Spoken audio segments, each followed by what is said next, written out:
I think The Last of Us Part 1 is a joke. Now, let me make one thing clear before I get into why I'm a big fan of the series. In fact, I actually own the remaster and Part 2 on PS4, and the original PS3 version was why I bought a PS3 in the first place roughly 8 to 10 years ago. As such, my opinions come from a place of genuine interest in the series. With that out of the way, we knew this was coming.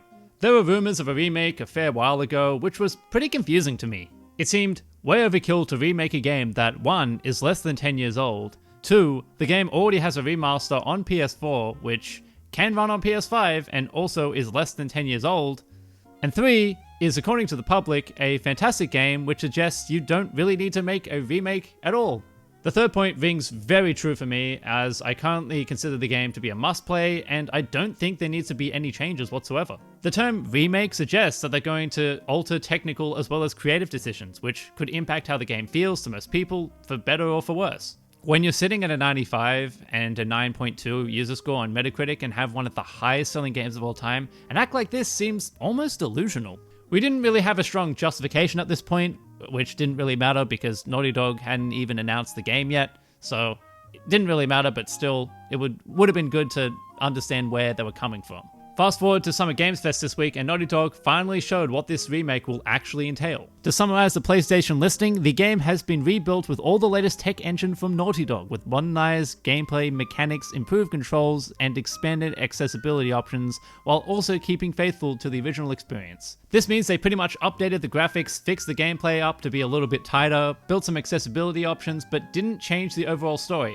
And the game is also getting a much needed PC port, which is a great bonus. From a technical standpoint, I understand why this game needed to be made. The game was originally for the PS3, which is notoriously difficult to build for and port from.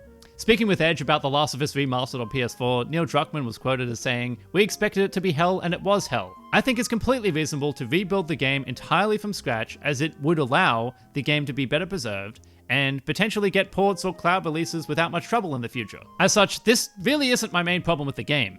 My main problem is with the price, which in USD is $70 or in Australian dollar dues, $125. I get it. Game development is expensive, and it is difficult to rebuild a game from scratch while trying to capture the feel and intention of the original title.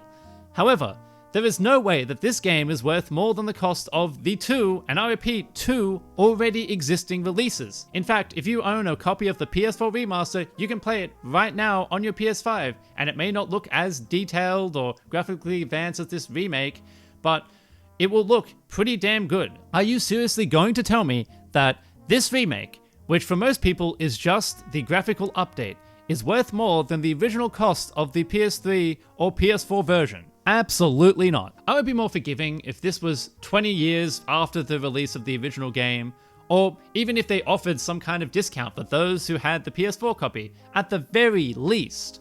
But no, we're just gonna keep on paying Sony over and over again until we die. Let me put it this way, it's not as bad as Skyrim, but it's getting there. The unfortunate truth is that this will sell millions of copies like the old version, and while I don't think it will encourage companies to remake titles unnecessarily in the long term, I'm still a little salty that the public is getting charged for what is essentially Naughty Dog fixing all of their future tech debt.